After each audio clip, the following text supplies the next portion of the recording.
deeds made him a legend, but the vainglorious mariner would discover that the price of infamy was costly indeed.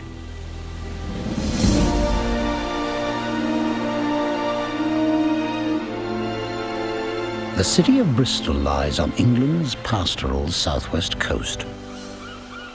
It was there, under misty sullen skies, that Edward Teach, the future pirate Blackbeard, was born.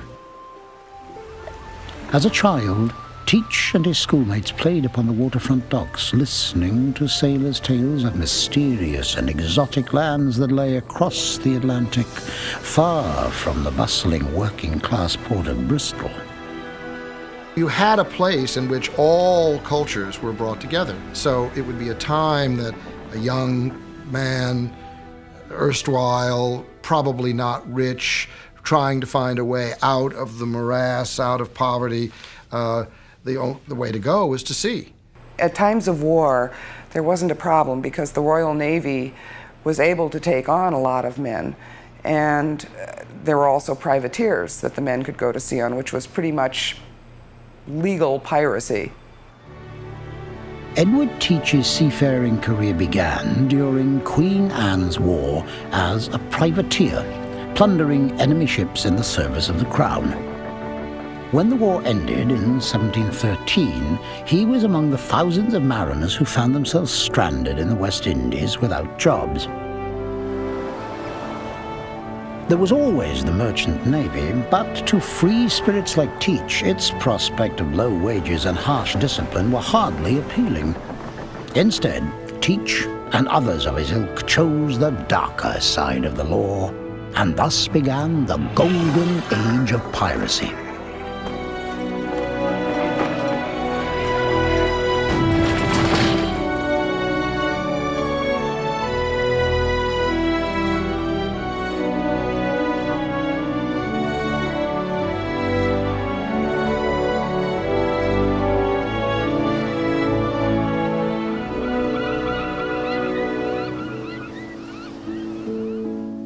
A lot of these guys were leaving strict environments, harsh environments, for the life of a pirate, where you essentially were your own government, you were under no man's control, you could go and do what you pleased. A pirate knew when he went to sea that his days were probably numbered, and it was a chance that he took. Their flag quite often contained the hourglass, which meant that their duration was probably going to be short. A short life and a merry one. Once he made the decision to become a pirate, or go upon the account, Teach set out for the lush islands of the Bahamas. Located near the European shipping lanes, these tropical ports made ideal hideouts for the pirates known as the Brethren of the Coast.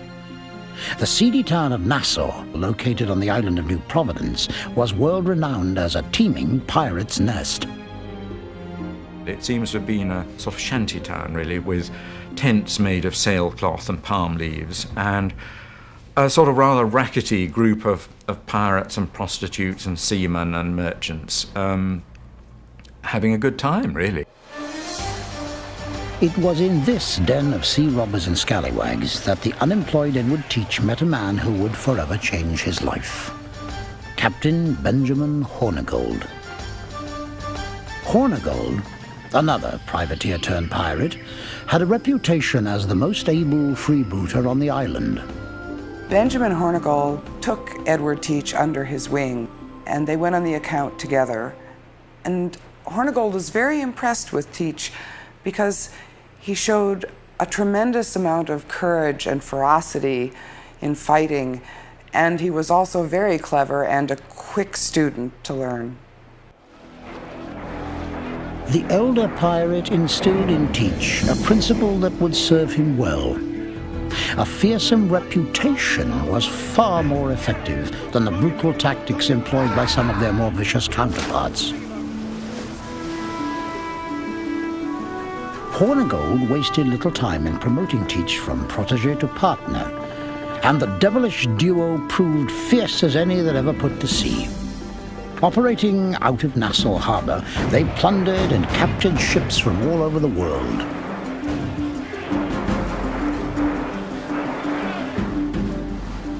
In 1717, they sailed north to colonial America, where they preyed upon merchant ships along the capes of Virginia and Delaware. Teach and Hornigold's northern passage proved wonderfully lucrative, as the pirates pillaged unchecked, terrorizing the shipping lanes of the Atlantic.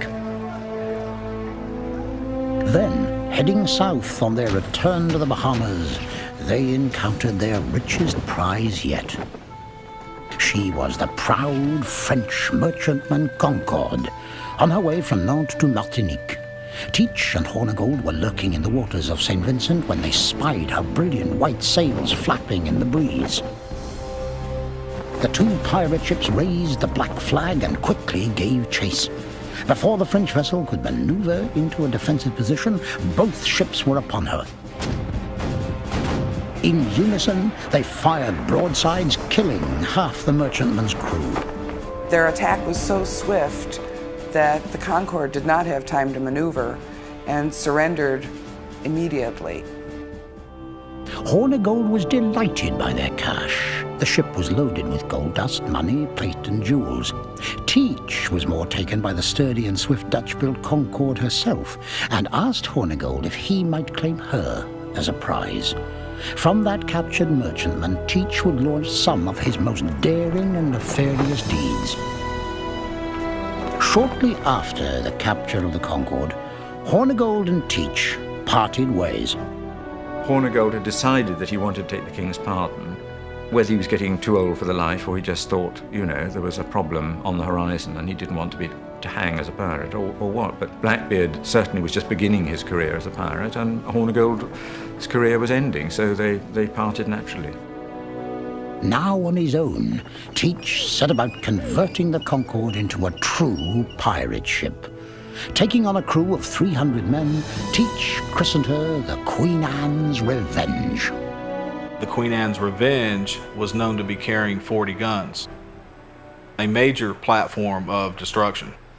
Blackbeard went about his own way on the Queen Anne's Revenge and was certainly operating in and around that Eastern Caribbean area. In 1718, piracy wasn't solely confined to the waters of the Caribbean. There were thousands of pirates plundering vessels in nearly every ocean on the globe, some more brazen and violent than others.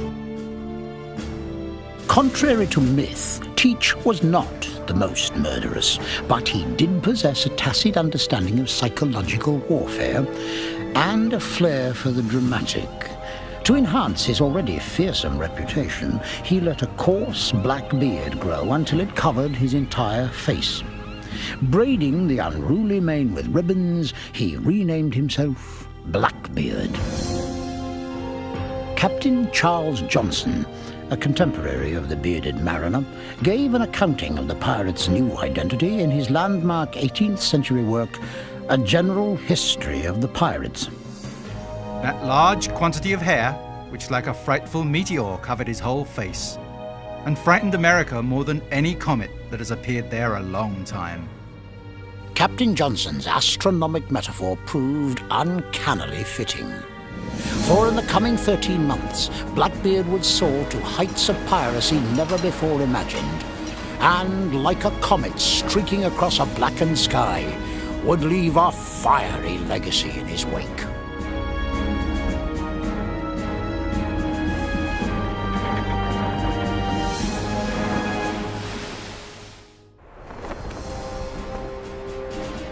Now on his own, Blackbeard was eager to step out from under his mentor Benjamin Hornigold's illustrious shadow. According to legend, he began his reign of terror in an audacious fashion, engaging in a running battle with the Royal Naval ship the Scarborough. One of Blackbeard's great exploits was he had fought the Royal Navy and had beaten the Royal Navy. That gave him a reputation of somewhat higher skills and admiration amongst the other pirates. It was unusual.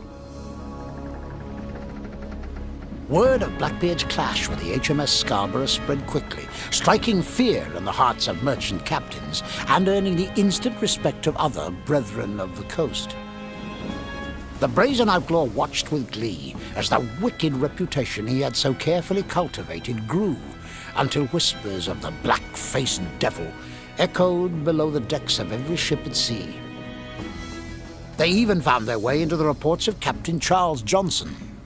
In time of action, he wore a sling over his shoulders with 3 brace of pistols hanging in holsters like bandoliers, and stuck lighted matches under his hat, which appearing on each side of his face, his eyes naturally looking fierce and wild, made him altogether such a figure that imagination cannot form an idea of a fury from hell to look more frightful. Blackbeard, who was clearly an intelligent and formidable character, realized that the more ferocious he appeared, the easier it would be to make his attacks. Remember, when ships encountered each other, they hadn't seen other humans for a long time, so they'd stop and they'd talk. It was like chatting over the back fence, and rumors would spread very quickly that way. And something as bizarre as a mad captain with whose beard was aflame, that would be a story that'd be told pretty quickly. Most crews surrendered merely at the sight of such a monster. Sailors of that era were highly superstitious, and many believed Blackbeard to be the very devil himself. When you were an innocent sailor really trying to get home to your family, and you looked up and you saw a ship led by a madman and manned by screaming madmen, you gave up real quick. Despite his demonic appearance, Blackbeard never murdered or maimed his victims so long as they acquiesced to his demands. But woe be unto those who resisted, for the consequences were swift and severe. There seems to be a sort of unwritten law among the pirates that if you attacked a ship and the crew surrendered instantly, you did not take revenge on the crew. You simply, let them go loose. But if the crew of a merchant ship put up a fight, then the likelihood was that the pirates would fight them to the death and cut their throats and throw them overboard, simply as an example, really. Occasionally, Blackbeard turned his wrath upon his own men. One infamous evening, he was drinking in his cabin with his trusted Lieutenant Israel Hands and another crew member. With a pistol in each hand, Blackbeard crossed his arms under the table.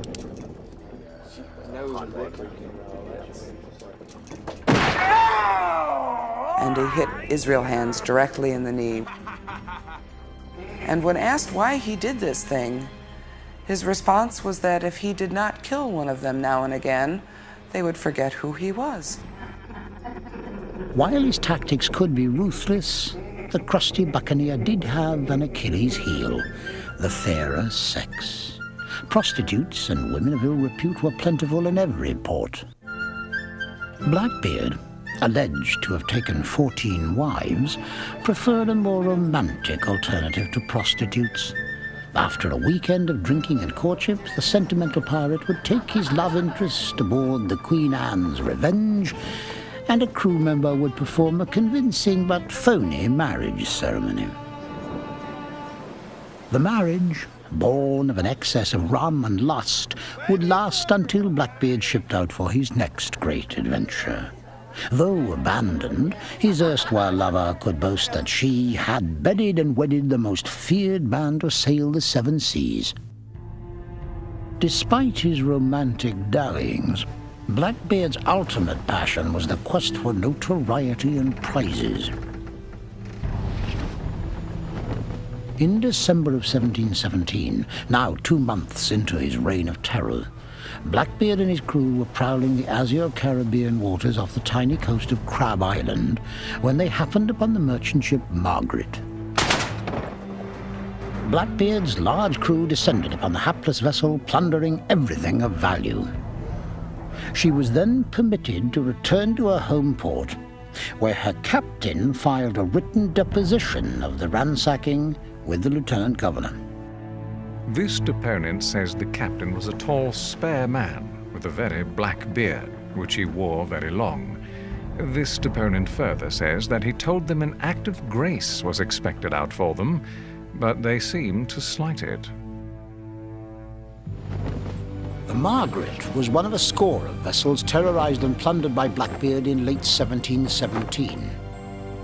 On one of his raids, Blackbeard crossed paths with gentleman planter turned pirate Stede Bonnet. Blackbeard quickly realized that while Bonnet wasn't much of a pirate, his sloop Revenge and sizable crew would be of great value in future escapades. The two captains joined forces, and Blackbeard soon put one of his own men in charge of Bonnet's 10-gun vessel. Now, with 3 ships and over 300 men under his command, Blackbeard faced the daunting task of keeping this flotilla of irascible cutthroats under control, especially when the liquor ran low. Such a day, rum all out. The company somewhat sober. A damn confusion amongst us. Rogues are plotting. Great talk of separation. So I look sharp for a prize. Such a day took one, with a great deal of liquor on board, so kept the company hot, damned hot. Then all things went well again. Blackbeard was a shrewd and charismatic commodore, possessing an uncanny ability to read the mood of his monstrous crew. At the first hint of unrest, he set about restoring order and confidence. The qualities that served Blackbeard as a pirate commander were certainly no different from those that serve any natural leader of men today, particularly in a military situation. Like all pirate captains, Blackbeard, I think, led by example. He was a good navigator. He was lucky. He found prizes. He was courageous. And the men liked that because it increased their chances of wealth. Fortune had looked kindly upon the roguish captain and his crew. They were enjoying the freedom, adventure, and wealth they dreamt of as young boys. Content with their successes on the crystal blue waters of the Caribbean, Blackbeard and his men disappeared from the busy shipping lanes, taking a much-needed respite. The early part of 1718, January, February, March, there's like a hole in the information that we know on Blackbeard. We have no idea what he was doing, where he was. Blackbeard's disappearance was a relief to merchant sailors. Little did they know, in his hiatus from high seas pillaging, Blackbeard was planning an act so bold and horrific that it would bring the proud city of Charleston, South Carolina, and her citizens to the brink of destruction.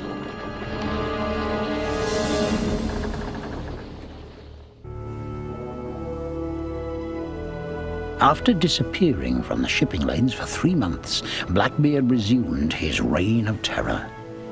He re-emerged in April of 1718, taking prizes in the Western Caribbean and bolstering his impressive armada. The scourge of the seven seas was back with a vengeance. On a breezy April afternoon, Blackbeard's pirate fleet attacked a heavily armed merchant ship out of Boston, the Protestant Caesar, captained by William Wire. Blackbeard fought the ship and was actually fought off, which was unusual for Blackbeard. Normally he, carried all before him. Damn their eyes! Blackbeard fumed over this grand humiliation as he watched the Protestant Caesar sail safely away. Fearful that word of his defeat would reach other merchant ships, the pirates stalked Captain Wire's vessel, finally cornering her in the Bay of Honduras. Despite their earlier victory, the captain and crew of the Protestant Caesar were mortified by the sight of Blackbeard's flotilla entering the bay. Choosing not to tempt fate a second time, they abandoned ship. Blackbeard sends word ashore, since your men surrendered and didn't put up a fight, I forgive you. I'm going to burn your ship, however, but it's just as well you didn't put up a fight, because if you had, I couldn't guarantee the consequences, meaning that he'd have presumably cut their throat. Once again, the legendary marauder's reputation had preceded him, providing another easy victory. Emboldened by his conquest of the Protestant Caesar, Blackbeard set about plotting the most brazen act of terrorism ever waged upon a colonial port: the blockade of Charleston, South Carolina. Blackbeard sailed up to the port, the entrance to the port of Charleston, in May of 1718, captured the pilot boat, and then proceeded to capture most every vessel that was coming in and out. He had Charleston at his beck and call. One of the first prizes Blackbeard captured in the harbour was the Crowley, a merchant ship bound for London, carrying several of Charleston's wealthiest and most influential citizens. Swearing death upon any soul caught in a lie, Blackbeard interrogated the crew and passengers as to their cargo and destination.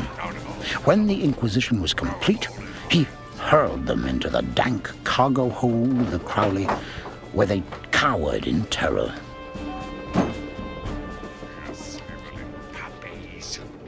Remember, there was the undercurrent of violence, and so you got drunken men armed to the teeth, breaking out into fights, and all that, you know, the people who were captured by them just felt completely demoralized and terrified the whole time, because they felt that, you know, that they could go off the rails and have their throats cut and be chucked overboard at any moment. While his hostages awaited their fate, Blackbeard leafed through the Crowley's papers and, to his delight, discovered that he held in his possession an invaluable bargaining chip. He had one of the leading citizens and a member of the South Carolina Council, Samuel Wragg, as a hostage that had been captured on one of the vessels, and could have demanded anything. With Charleston at his mercy, Blackbeard could have commanded any of the city's treasures, yet his sole request was a puzzling one. In exchange for the lives of the hostages, Blackbeard demanded a paltry £300 worth of medicines. Some say the romantic rogue was seeking treatment for a social disease, a wedding gift, perhaps, from one of his more recent brides. He sent in 2 or 3 of his pirates along with a Mr. Marks to demand this chest of medicine from the governor. 2 days passed without word from the governor. For the captives locked beneath the decks of the Crowley, time crept slowly by.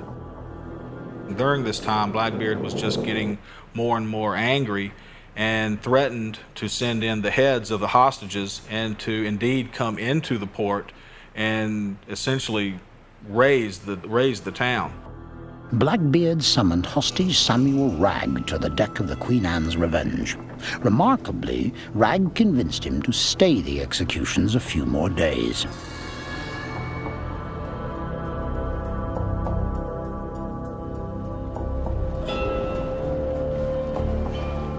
Two more days came and went, and Blackbeard's patience was nearly exhausted. He exploded with a tirade of curses and threats, bellowing that he would burn every ship in Charleston. This time he would not be dissuaded.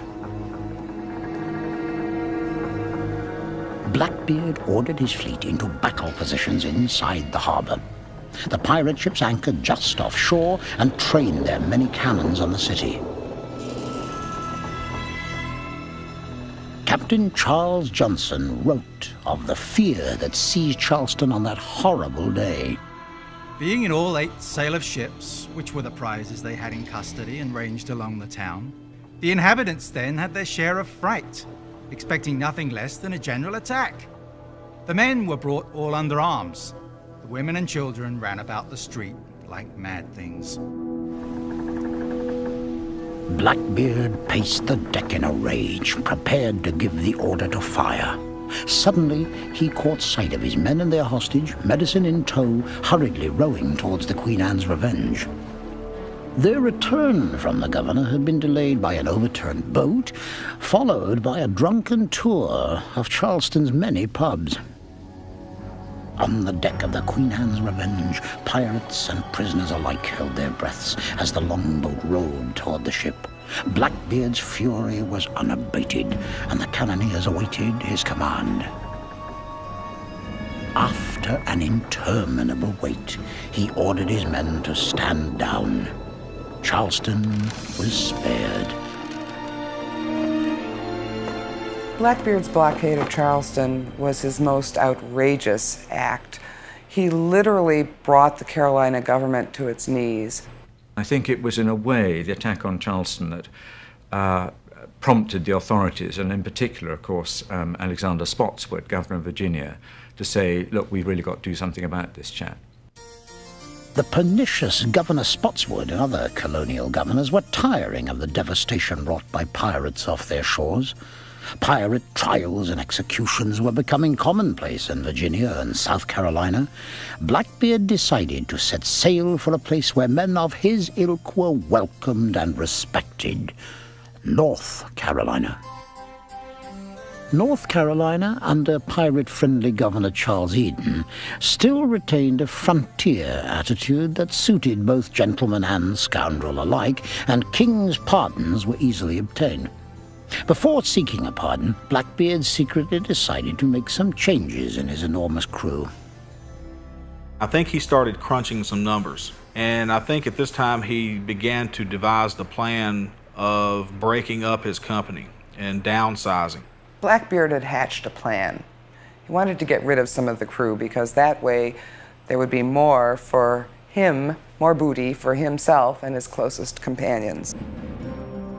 Announcing to his crew that it was time to clean their ship's hulls, Blackbeard sailed into Topsail Inlet and grounded the Queen Anne's Revenge and the sloop Adventure. He then sent Stede Bonnet and most of his men ashore under the pretense of obtaining the king's pardons. That was treachery. That's what that was all geared for, to get rid of Bonnet. And Blackbeard took everything off Bonnet's ship, the Revenge, provisions, all the booty that was on it, and made away. When Bonnet returned and discovered his shipmates' treachery, he went back to piracy, until he was later captured and hanged in South Carolina. Meanwhile, with the Adventure laden with his ill-gotten loot, Blackbeard and his pared-down crew sailed northward for Bath on the Pamlico River, where they did indeed receive pardons from Governor Charles Eden. There, amongst the elegant plantation mansions of the quiet seaside town, Blackbeard attempted to put down roots for the first time in his boisterous life. He took his first legitimate bride, a 16-year-old planter's daughter, and adopted the mannerisms of a true Southern gentleman. In the town's social circles, he soon became a local celebrity. He was sort of the talk of the town. Everyone wanted to talk to him and hear of his adventures. He had wonderful stories to tell, and he was very boisterous and a braggart. Blackbeard's time in North Carolina wasn't confined to elegant balls and dinner parties. He established headquarters among the swampy inlets and secluded channels of Ocracoke Island, where he dabbled in small-scale smuggling. We think that he essentially chose Ocracoke because things were getting hot elsewhere. Blackbeard appeared oblivious to his precarious position. He was firmly nestled between the vindictive governors of South Carolina and Virginia. They were consumed with a hatred for pirates that wouldn't abate until Blackbeard was dead. The noose he had so long avoided was beginning to tighten.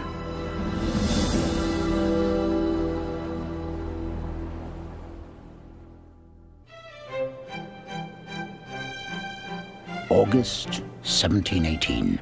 Summers in Bath, North Carolina were tranquil for a retired pirate, but Blackbeard was growing restless. Just a few miles away lay the shipping lanes of the Atlantic. There, merchant vessels sailed to exotic ports of call, bearing untold riches and tempting the restless corsair every time he heard the distant cry of a seabird. He had experienced piracy and the ease that it was to become wealthy, capture vessels. It was somewhat like a drug, if you will. I think he had become addicted to it because it was essentially an easy way of life. Blackbeard grew weary of his placid surroundings, and the call of the ocean proved too much. In the early fall of 1718, he and his men boarded Adventure, pardons in hand, and set sail for the northern colonies to meet up with freebooting friends from New Providence. We think that Blackbeard went into the Delaware Bay and up into Philadelphia, because we know that Governor Keith of Pennsylvania issued a warrant for Blackbeard's arrest shortly thereafter. The net was closing on Blackbeard and the Brethren of the Coast. 48 pirates, including Stede Bonnet, were hanged in South Carolina, and Blackbeard's former mentor, Benjamin Hornigold, had turned pirate hunter in the Bahamas.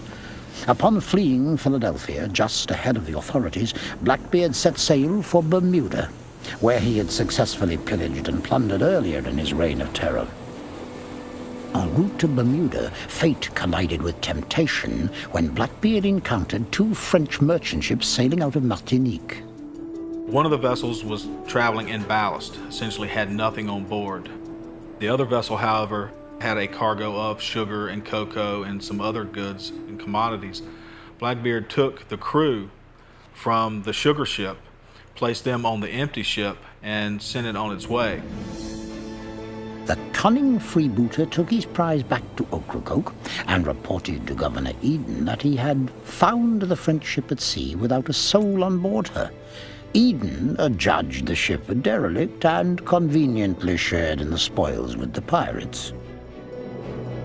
Blackbeard then set fire to the sugar ship, sinking her in the Pamlico River, destroying all evidence of his brief return to piracy.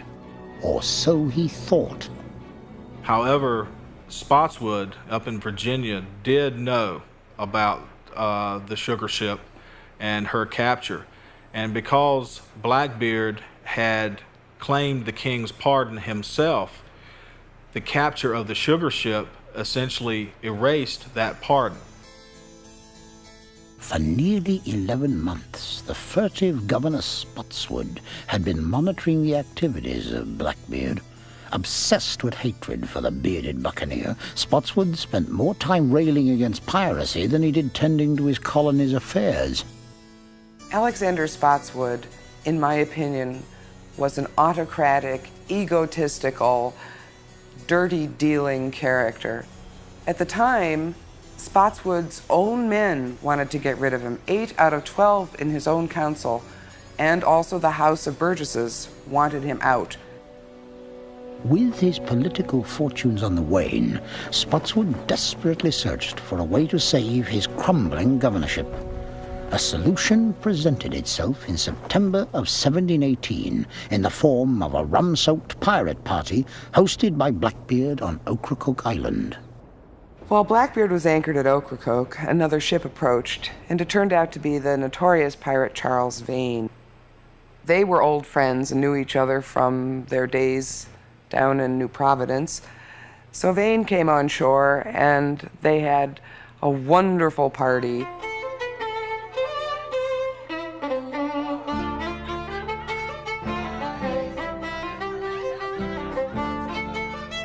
It was pirates lolling around on the shore, presumably getting completely drunk and having a good time.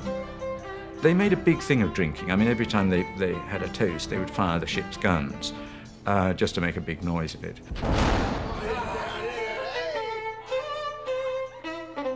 The festivities roared on for days and became a who's who of infamy, including such pirates as Israel Hands and Calico Jack Rackham. News of the frolicking buccaneers soon found its way to Virginia's Governor Spotswood in the form of an outrageous rumor.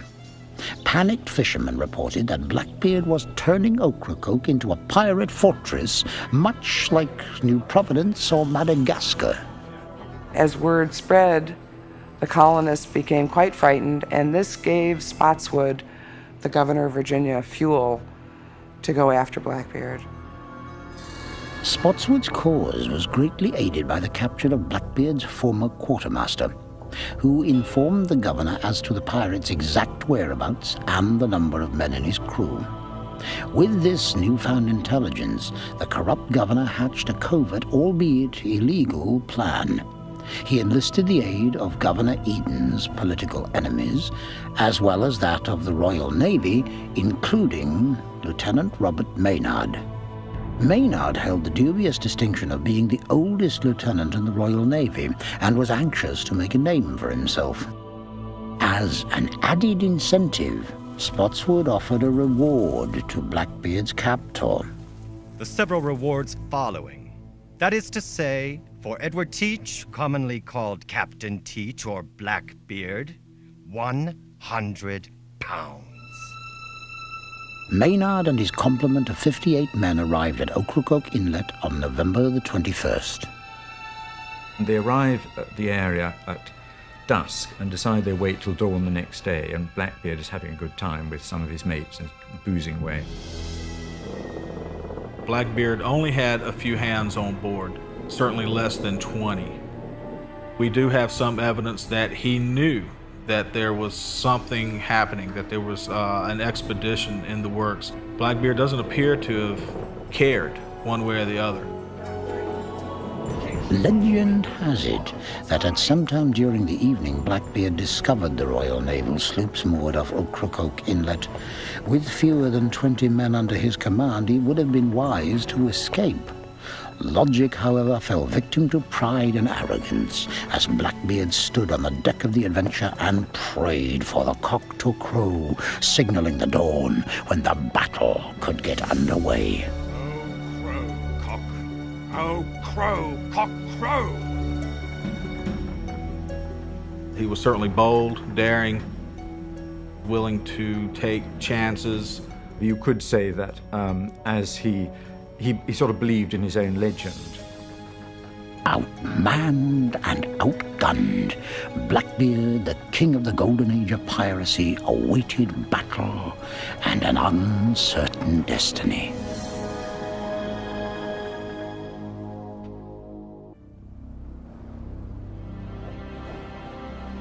As dawn broke over the hazy North Carolina coast, the Royal Naval sloops under the command of Lieutenant Robert Maynard weighed anchor and quietly made for the tip of Ocracoke Inlet. In the distance, Maynard could see the masts of Blackbeard's sloop peeking over the sand dunes. Sailors in rowboats preceded the sloops, taking soundings in the treacherous shoals. When the rowboats ventured within range of the Adventure, the stillness of the morning quickly turned to bedlam. Blackbeard's men unleashed several rounds of gunfire. The Battle of Ocracoke was on. The two sloops headed for the Adventure, and Maynard's men fired with small arms without doing any real damage. Lieutenant Maynard's force outnumbered the pirates by more than 2 to 1. But in the surly sea dog's mind, retreat was never an option. Blackbeard and what was left of his once feared crew were determined to fight to the death. He cut his anchor cable and steered the Adventure directly toward the beach at Ocracoke Island in the hopes that the sloops would follow and become grounded on a sandbar. Even as Blackbeard maneuvered Adventure, he engaged in a spirited exchange with Maynard. Damn you villains! Who are you? And from whence came you? You can see by our colors we are no pirates! For the first time in his storied career, the old pirate had met his match in both courage and arrogance. Blackbeard took up a goblet of rum and toasted the Royal Navy's sloops. Damnation seize my soul if I give you quarter, or take any from you! I expect no quarter from you, nor shall I give any! There's this famous exchange when Maynard shouts at Blackbeard to surrender, and Blackbeard says, well, you know, sod the lot of you, I'm blowed if I'm going to surrender, in so many 18th century words, and then fires his guns at the attacking sloops. The two naval sloops were in close pursuit as the Adventure entered the shallows of the inlet. Their hulls grounded upon a hidden sandbar, exactly as the pirates had planned. Give him a broadside! Then Blackbeard ordered his cannons trained upon his now helpless enemies. Fire! With a thunder-like roar, the broadsides found their mark, killing the midshipmen of the second sloop and cutting Maynard's attacking force in half. But the recoil of the cannon had driven the Adventure onto the shore. Now she, too, was stranded. Enveloped in smoke from the cannon blasts, Maynard managed to free his sloop with the aid of a breeze, and it floated toward the Adventure. He hoped to lure the pirates aboard the deck of his own ship. To ensure this advantage, he resorted to trickery. Maynard keeps going, orders his men down below deck so Blackbeard doesn't see how many people he's got, comes up alongside, and Blackbeard thinks he's killed all the people on Maynard's ship, and so immediately, boards the ship. They're all knocked on the head, but 3 or 4. Lost you! Board her and cut them to pieces! Then Maynard orders his men to come up, and an amazing battle takes place. Blackbeard, being the captain he was and the leader of men, rallied his men, and the fight was one of the bloodiest battles that ever took place on the deck of a ship. The deck of the sloop was slick with the blood of the dead and wounded, but Blackbeard pressed the fight, swinging his cutlass with abandon, slashing and maiming all who stood in his way. Finally, he was face to face with Maynard. Both men drew and fired pistols. Blackbeard missed his mark, but Maynard's shot struck the enraged pirate in the body. Still Blackbeard fought on, cleaving Maynard's sword in two with a single blow of his cutlass. His nemesis now defenseless, Blackbeard moved in for the kill. I don't think Maynard would have stood much of a chance were it not for the fact that a Highlander comes up behind Blackbeard and at the last moment takes a huge swipe at him and actually cuts his head off so it flops down on his shoulder, and Blackbeard drops to the deck. The chaos gave way to an eerie silence as the men began to realize what had taken place. The mighty Blackbeard was dead. Here was an end of that courageous brute, who might have passed in the world for a hero had he been employed in a good cause. Once the rest of the pirate crew had been captured or killed, Lieutenant Maynard examined Blackbeard's lifeless body. It's discovered that he's got, 5 musket shots in him and 25 cutlass wounds. Maynard cut off his head, which wasn't just an act of bravado. The point about cutting off the head was, in a way, was traditional proof that here is the head of Blackbeard, I now demand my reward. With his macabre trophy dangling from his ship's bowsprit, Maynard had Blackbeard's tattered body thrown overboard, where, according to legend, it defiantly swam around the sloop several times before disappearing into the murky waters of Ocracoke. And so ended Blackbeard's brief but brilliant reign of terror. His notorious reputation made him the crown prince of the Brethren of the Coast. But in the end, his lust for glory and taste for wicked adventure proved to be his downfall. Throughout the years, the golden age of piracy has been greatly romanticized with its tales of buried treasure and swashbuckling villains. In reality, pirates' lives were bloody and uncertain. All who chose to sail under the black flag knew that the next white-capped wave might come bearing their fortune or their demise.